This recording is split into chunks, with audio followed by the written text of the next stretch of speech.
अगर आप कंफ्यूज हो एरोस्पेस इंजीनियरिंग और एरोनॉटिकल इंजीनियरिंग में और आप इंजीनियरिंग करना चाहते हो बट आपको समझ में नहीं आ रहा है कि एरोस्पेस करें या फिर एरोनॉटिकल करें, तो ये वीडियो सिर्फ आपके लिए है।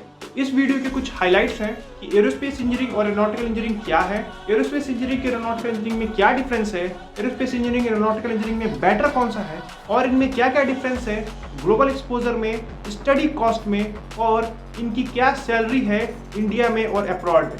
तो ये सब जानने के लिए वीडियो के साथ बने रहिए।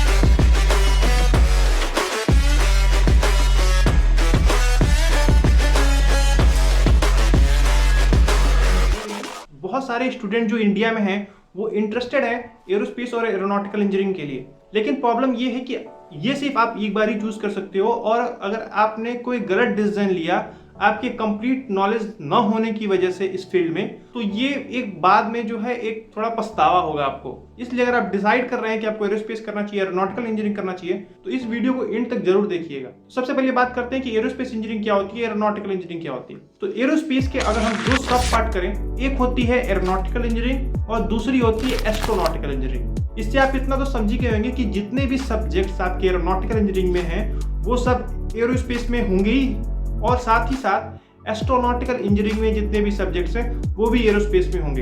इससे आप ये कंक्लूजन निकाल सकते हैं एरोस्पेस इंजीनियरिंग एक वाइड इंजीनियरिंग है और एरोनॉटिकल इंजीनियरिंग एक थोड़ी डेप्थ इंजीनियरिंग है। जितने भी सब्जेक्ट्स आप एरोनॉटिकल में पढ़ रहे हो वो सब आप एरोस्पेस में पढ़ेंगे।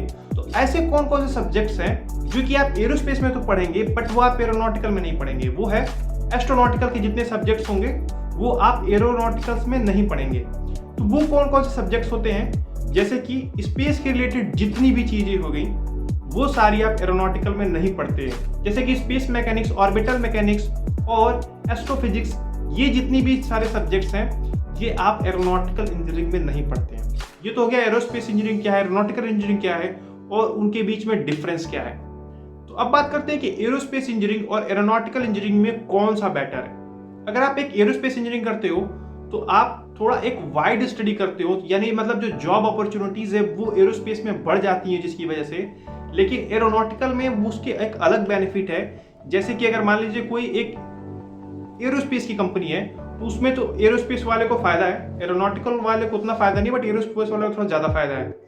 लेकिन अगर कोई कंपनी है जैसे कि वो डील करती है सिर्फ एरोनॉटिकल चीजों में, जैसे कि कोई एयरक्राफ्ट की कोई कंपनी है या फिर कुछ एयरक्राफ्ट का कोई पार्ट बनाती हो, तो वो जो है वो एरोनॉटिकल में वहाँ पे जो जॉब की अपॉर्चुनिटी है वो एरोनॉटिकल स्टूडेंट को ज़्यादा हो जाएगी, क्योंकि जो एरोनॉटिकल के स्टूडेंट है उनको थोड़ा एक डेप्थ नॉलेज होगा। यानी 4 साल में आपने एरोनॉटिकल भी पढ़ा है और एस्ट्रोनॉटिकल भी पढ़ा है, लेकिन उन्होंने सिर्फ 4 साल में सिर्फ एरोनॉटिकल ही पढ़ा है, तो मतलब एक्स्ट्रा उन्होंने तो कुछ ना कुछ पढ़ा ही होगा, सिर्फ पर्टिकुलर चीज़ों पे होती है, तो उनकी नॉलेज थोड़ी और डेप्थ होती है, तो वहाँ पे उनको जॉब लेना जो है इजी हो जाएगा।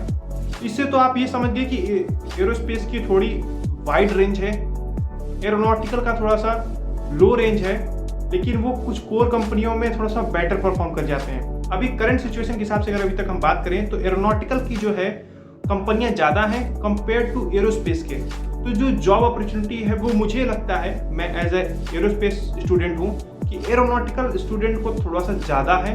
अगर आप इंडिया में भी करते हो तो थोड़ा ज़्यादा है, और अगर आप एरोस्पेस से करते हो तो जॉब अपॉर्चुनिटी तो है, लेकिन फ्यूचर में उनका इसका स्कोप ज़्यादा दिख रहा है, क्योंकि अभी एरोस्पेस के ज़्यादा स्टूडेंट है नहीं, एरोस्पेस के स्टूडेंट बहुत ही लिमिटेड है, और फ्यूचर में स्पेस कंपनियां बढ़ने वाली हैं। अभी फिलहाल इसरो ने जो है वो एक डील साइन की है कि जितनी उनके पास जो पार्ट्स होते हैं वो अब खुद न बनाकर अब इसरो जो है स्काई रूट या फिर जितने भी स्पेस कंपनियां जो इंडियन स्पेस कंपनियां हैं अब उनसे वो अपना काम कराएंगे, ताकि जो प्रोडक्शन है और जो वो सैटेलाइट को जो लॉन्च कर रहे हैं, रॉकेट जो लॉन्च कर रहे हैं, उनकी थोड़ी फ्रीक्वेंट जो है और बढ़ पाए, और मतलब कि जितने नंबर ऑफ लॉन्चेस है वो थोड़े और बढ़ पाए। फ्यूचर में जो है जितनी प्राइवेट इंडियन स्पेस कंपनियां हैं उनको कंफर्मली जो है बूस्ट तो मिलने वाला है। तो अब बात करते हैं कि ग्लोबल एक्सपोजर जो है वो एरोस्पेस का बेटर है या फिर एरोनॉटिकल इंजीनियरिंग का बेटर है। तो क्लियरली आप यहां तक तो आप समझ ही गए होंगे कि अब इससे आप अंदाजा भी लगा सकते हैं कि एरोस्पेस का जो है वो ग्लोबल एक्सपोजर थोड़ा बेटर होगा, क्योंकि अब आप वैरायटी जो कंपनियां हैं आप वहां पर काम कर सकते हैं, अब आप कई कंपनियों में काम कर सकते हैं। अगर हम इंटरनेशनली जाएं, कंपेयर टू अगर इंडिया में जाएं तो उसका उल्टा हो जाता है। लेकिन अगर हम इंटरनेशनल में जाते हैं तो एरोस्पेस की जो है वो डिमांड थोड़ी ज़्यादा है, बट आपको उस लेवल का नॉलेज भी होना चाहिए। ऐसा नहीं है कि सिर्फ आप ऐसा ही है, आपको उस लेवल का नॉलेज भी होना चाहिए। और सबसे जो मेन चीज़ क्या है कि ये स्पेस कंपनियां जितनी भी होती हैं या फिर जो एरोनॉटिकल कंपनियां तो फिर भी ठीक ठाक चल जाती हैं, लेकिन जितनी स्पेस कंपनियां हैं उन सभी को एक्सपीरियंस चाहिए होता है और ये एक बहुत ही मुश्किल काम होता है, तो ये थोड़ी प्रॉब्लम होती है। तो अब बात करते हैं हम कॉस्ट ऑफ स्टडी की। तो अगर आप इंडिया में इसकी स्टडी करते हो तो ऑन एवरेज जो है वो 7.5 या 8 लाख के आसपास जो है वो मेन फी होती है। तो उतना तो आपका मेन फी लग जाएगी, और एडिशनल चार्जेस जैसे कि हॉस्टल फी हो गया या फिर एग्जामिनेशन फीस, वो जितनी भी चीज़ें हैं वो बिल्कुल अलग हैं। तो मिला जुला के अगर मैं बात करूं तो 10 से 12 लाख रुपए जो है वो इजीली 4 साल में आपको लग जाएंगे अगर आप एक एरोस्पेस इंजीनियरिंग करते हो। फिर भी डिपेंड करता है कि आपकी यूनिवर्सिटी कैसी है, और उनके कुछ स्कॉलरशिप भी होते हैं। तो अगर आप स्कॉलरशिप क्लियर कर लेते हो तो थोड़ा सा और आपको बेटर मिलता है। अगर आप प्राइवेट कॉलेज में जा रहे हो तो उनके खुद के एग्जाम भी होते हैं, तो आप वो एग्जाम दे के कुछ परसेंट स्कॉलरशिप आप ले सकते हो। और साथ ही साथ या फिर आप जेई मेंस में अगर आपके अच्छे नंबर हैं, यानी आपने एडवांस नहीं क्लियर किया, आपको आईआईटी नहीं है कोई अच्छा मिल रहा है, लेकिन आप फिर भी जो है उसके नंबर के थ्रू भी जो है थोड़े आप स्कॉलरशिप ले सकते हो अगर आपका नंबर अच्छा है तो। और साथ में साथ इसमें एक कंडीशन और होती है, वो जरूर होती है कि आपको 7.5 या फिर 8 सीजीपीए जो है वो मेंटेन करके रखनी होती है। अगर आपने 4 साल के अंदर किसी भी सेमेस्टर में अगर आपकी सीजीपीए इससे कम आई तो आप जो भी कुछ आपको बेनिफिट मिला था वो सब खो दोगे। तो ये चीजें आपको ध्यान में देनी पड़ती है। तो फिर नेक्स्ट क्वेश्चन है कि अगर हम स्टडी करते हैं अब्रॉड में तो कितना खर्चा आ जाएगा इस एरोस्पेस इंजीनियरिंग करने या एरोनॉटिकल इंजीनियरिंग करने में। तो अगर आप एरोस्पेस इंजीनियरिंग करते हो अब्रॉड में तो डिपेंड करता है कि आप कौन सी कंट्री से कर रहे हो और वहां पे करेंसी कौन सी है। अगर मान लीजिए वहां पे डॉलर चल रहा है, अभी जो है करंट सिचुएशन में 70-75 रुपए के आसपास हमेशा ये होता है, एक्सपेंसिव होगा। अगर आप दूसरी कंट्री में करते हो तो रशिया है जैसे, तो रशिया में लगभग 1.5 रुपए के आसपास है, तो वहां पे थोड़ा मच बेटर होगा और सस्ता होगा। तो सब डिपेंड करता है कि आप कौन सी कंट्री में जा रहे हो और वहां पे क्या कंडीशन है, वहां पे क्या आपको स्कॉलरशिप मिल रही है, वहां पे क्या करेंसी है, तो सब चीजों पे डिपेंड करता है। तो फिर मैं अभी डायरेक्टली बता नहीं सकता। तो अगर आप जॉब करते हो इंडिया में तो इसकी सैलरी कितनी होगी। तो अगर आप एक एरोस्पेस या एरोनॉटिकल इंजीनियरिंग कोई भी किए हो, लगभग मैं एक एवरेज सैलरी बता रहा हूँ, ये डिपेंड करता है पर्टिकुलर नॉलेज पे डिपेंड कर सकता है, कंपनी पे डिपेंड कर सकता है, और आपके एक्सपीरियंस पे डिपेंड करता है कि आपने उस फील्ड में कितना काम किया है। तो अगर मैं एवरेज सैलरी की बात करूं तो इंडिया में करीबन 6 लाख से लेके 7 लाख 8 लाख जो है वो एक ईयरली के पैकेज होता है।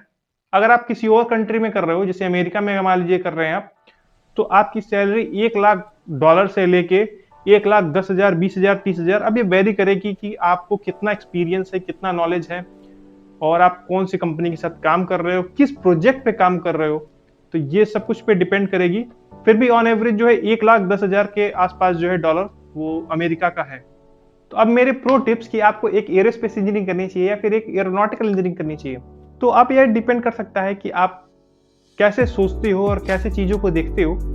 अगर आप करंट सिचुएशन के हिसाब से देखें तो अभी आपको एरोनॉटिकल इंजीनियरिंग ही करनी चाहिए, या फिर आप मैकेनिकल इंजीनियरिंग करें और जो हायर स्टडी है वो एरोनॉटिकल से या एरोस्पेस से कर लें। या फिर दूसरा कंडीशन ये हो सकता है कि आप फ्यूचर को देख के अगर आप जॉब करना चाहते हो, स्टडी करना चाहते हो, तो एरोस्पेस इंजीनियरिंग एक बेटर अपॉर्चुनिटी हो सकती है, क्योंकि इंडिया में भी इसकी जॉब अपॉर्चुनिटीज बढ़ रही हैं, वर्ल्ड में भी इसकी जॉब अपॉर्चुनिटीज काफी बढ़ रही हैं। ग्रोथ रेट थोड़ा सा कम है मैकेनिकल के कंपेयर में, लेकिन ये आने वाले समय में ये बिल्कुल श्योर है कि ये बूस्ट करेगा। तो एरोस्पेस का जो डिमांड है वो फ्यूचर में बढ़ने वाला है, उसमें कोई गारंटी नहीं है, बट कितना बढ़ेगा ये डिपेंड करता है, वो तो टाइम ही बताएगा कि कितना बढ़ेगा। तो मैं ऑलरेडी जो है एरोस्पेस और मैकेनिकल का जो है वीडियो बना चुका हूँ, कंपेयर कर चुका हूँ, तो उनको जो है मैं इस डिस्क्रिप्शन बॉक्स में उनको मैं डाल दूंगा लिंक जो है, आप वहां पे जाके और भी कुछ एरोस्पेस के वीडियोस हैं आप जाके देख सकते हो, जो अभी तक मैंने बनाई है, और फ्यूचर में मैं जो बनाऊंगा वो तो अलग है। और भी अगर आपको ऐसे कोई और डिमांड है, कोई और रिक्वेस्ट है वीडियोस के रिलेटेड, आपको और भी किसी टॉपिक पे वीडियो चाहिए, इस कमेंट बॉक्स में आप अपने ओपिनियन जरूर बताएं, और ये आप एरोस्पेस और एरोनॉटिकल के बीच में क्या सोचते हो, और आपको क्या लगता है कि एरोस्पेस और एरोनॉटिकल में कौन सा बेटर है, मुझे कमेंट बॉक्स में बताइए। आप ऐसा क्यों सोचते हो ये भी जरूर बताइएगा, ताकि हो सकता है कि इसके थ्रू जो है बाकी लोग भी अपने कुछ और डिसाइड कर पाएं और थोड़ा डेप्थ में वो डिसाइड कर पाएं। अगर ये वीडियो आपको पसंद आई तो इसे लाइक जरूर कर लीजिएगा। फिर मिलते हैं नेक्स्ट वीडियो में। जय हिंद।